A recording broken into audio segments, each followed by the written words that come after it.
bem. Passar a palavra agora para a companheira Maíra Pinheiro.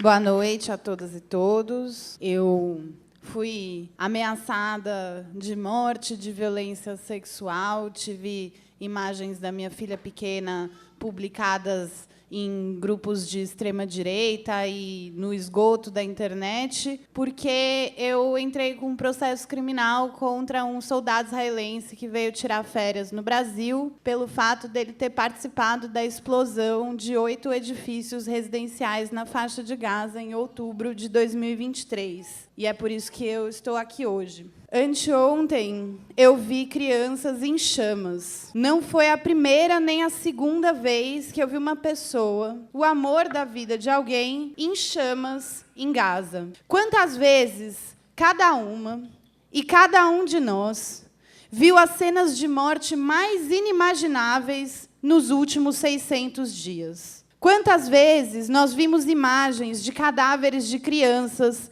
de fileiras e fileiras de mártires em mortalhas de plástico ou enrolados em cobertores, velados às pressas, sem que houvesse tempo de viver o luto com dignidade. Crianças com seus pequenos crânios explodidos. Quantas vezes nós já vimos nos últimos 600 dias? Todos os dias. Escolas explodidas com gente dentro, hospitais explodidos com gente dentro.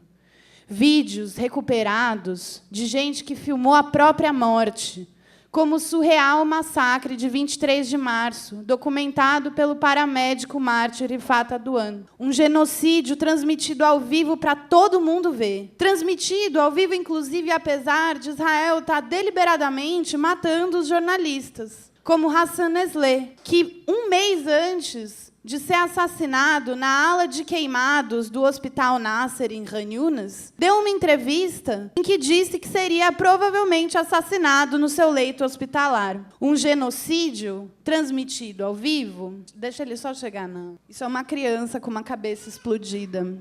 Essas imagens, isso é da semana passada.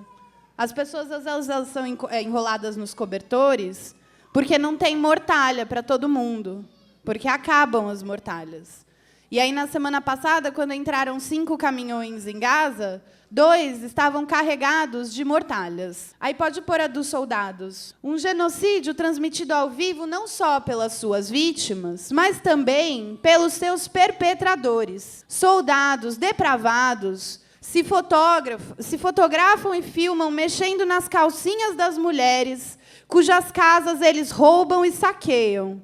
Depois de converter lares em bases militares e profanar as paredes com todo tipo de pichação racista e nojenta, eles explodem essas casas.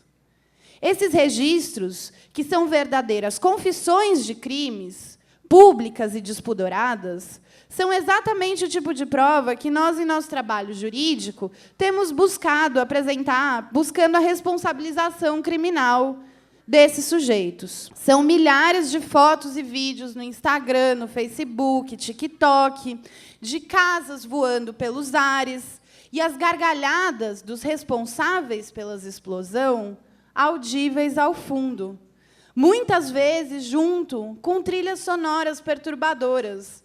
Porque esse genocídio tem até um nicho das músicas genocidas. Tem rap genocida, tem rock genocida. Então, o pessoal fala que, se você quer, quando você vê um tweet em hebraico e você aperta a tecla de tradução, parece que você está lendo o Minha Luta, do Hitler. Porque o que eles falam para si e o que eles produzem de conteúdo voltado para si é muito mais violento e dá muito trabalho para quem passa pano para essa gente. Nos últimos dias, investigando uma brigada de reservistas, eu me deparei com diversos diários de guerra e textões no Facebook. Entre chamados para matar a população de Gaza de fome, isso as coisas que os soldados escrevem eles próprios, em nome próprio, nas redes sociais e publicam. Descrições da atividade militar como se fosse um filme de ação, um grande bromance em que eles estão ali com seus amigos. Tinha um texto de um soldado falando sobre a sexualidade do soldado israelense. É importante ter em mente que esses soldados, eles não ficam dentro de Gaza direto por dias. Eles entram, matam gente e voltam para a casa deles, que fica a 1 hora de carro, a 40 minutos de carro, a 2 horas de carro.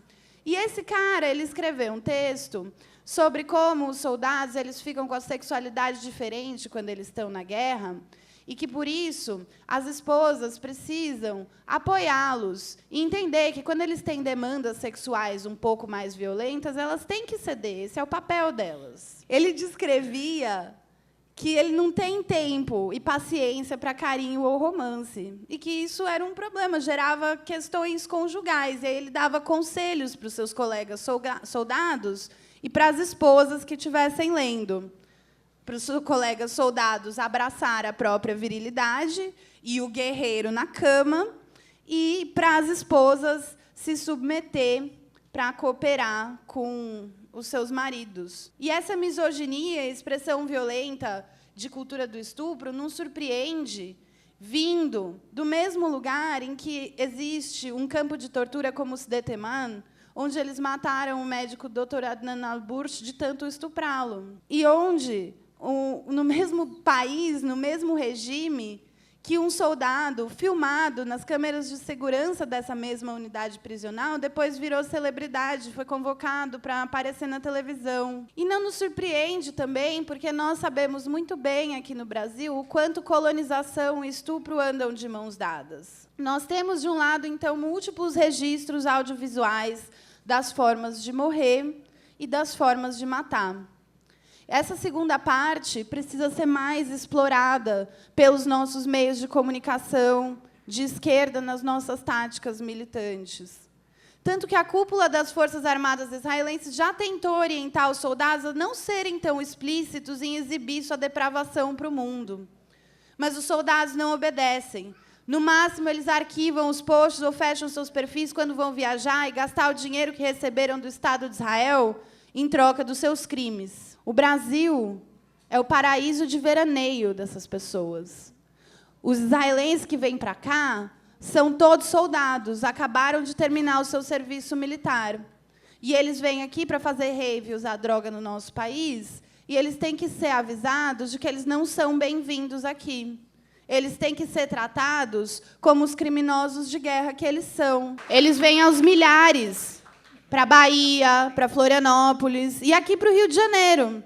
E aí eles vão na favela fazer turismo de favela, tirar foto do lado de criança, brincar na quadra de futebol. Por que eles estão sendo recebidos desse jeito aqui?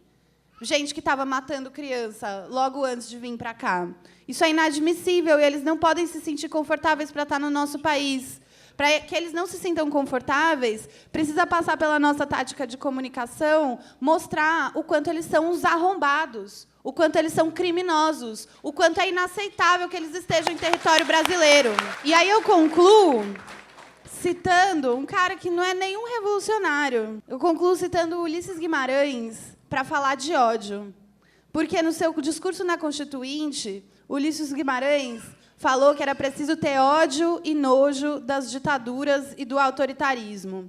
O identitarismo de direita banalizou conceitos como discurso de ódio e antissemitismo para censurar a defesa da vida, interditando o debate e deixando as pessoas com medo de dizer a verdade.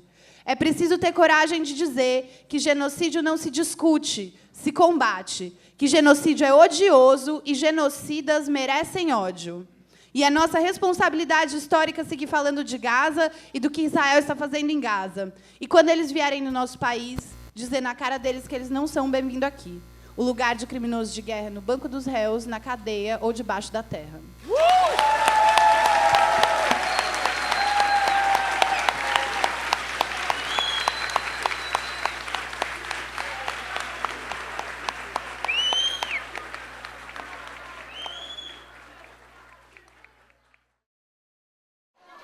Isso daí vai estar no YouTube, o bagulho é geral acessar e postar no Face, postar no Twitter, pra espalhar mesmo.